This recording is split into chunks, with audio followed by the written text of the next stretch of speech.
Whenever a new gaming console launches, there's one thing that you can count on. Scalpers will try their best to gobble up the inventory and sell it at a markup. Well, Nintendo has revealed their strategy to try to combat these scalpers. Hey everyone, welcome back to the channel. So Nintendo had a shareholder Q&A at the end of last week, and we've been getting some information about that from people who were on the investor call. Well, we have the official transcript released now, and although it's in Japanese through some translations, we have a look at what Nintendo's strategy will be to combat scalpers. Let's take a look at the headline over from IGN. It says, Nintendo says the best way to stop Switch 2 scalpers is to make enough consoles to meet consumer demand. So if you remember, up until about early 2023, there were a lot of supply chain issues.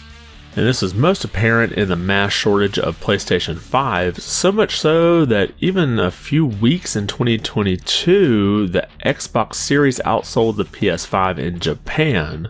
And there were even times when you couldn't even find a Switch. But it seems like we're past that point now, and we've had recent reports of Nintendo stockpiling components that most likely are for the Switch 2. So Nintendo appears to be working hard to make plenty of consoles available at launch, which many experts think will be around March of 2025. But let's take a look at the statement that Furukawa, who's the president of Nintendo, did say at that Q&A. As a countermeasure against resale, we believe that the most important thing is to produce a sufficient number to meet consumer demand. And this idea has not changed since last year.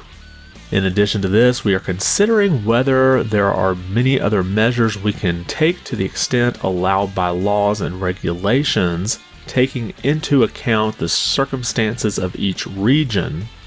Although we were unable to produce sufficient quantities of Nintendo Switch hardware last year and the year before due to a shortage of semiconductor components, this situation has now been resolved.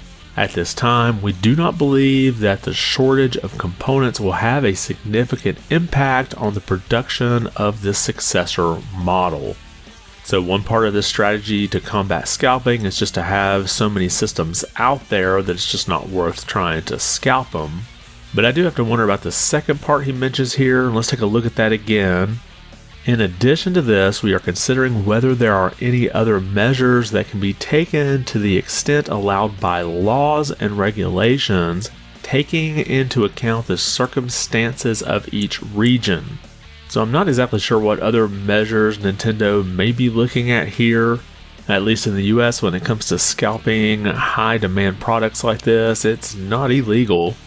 But one thing I could see is maybe allowing retailers to only sell one device per customer, but I'm not exactly sure how they would enforce that. And personally, I feel despite all that Nintendo may try to do to curb scalping, the Switch 2 will still be hard to find right after launch. We do have reports that Nintendo internally delayed the launch of the Switch 2 just so that they could have some big titles ready at launch, which will move hardware.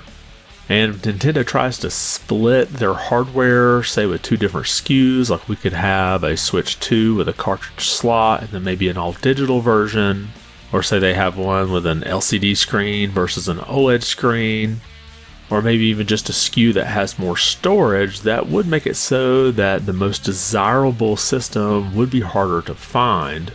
So one strategy that I think could help combat scalping is just to have one SKU. This way you produce the most of just one product. But you may ask, why doesn't Nintendo just come out and say that that might be a strategy? Well, they aren't exactly ready to talk about anything to do with the Switch 2 hardware right now. And that would include things like how many different SKUs there would be. But what do you think? Do you think that scalping will be an issue when the Switch 2 releases? And if so, how long do you think it'll be before the system is easy to find? Drop a comment below and let me know your thoughts.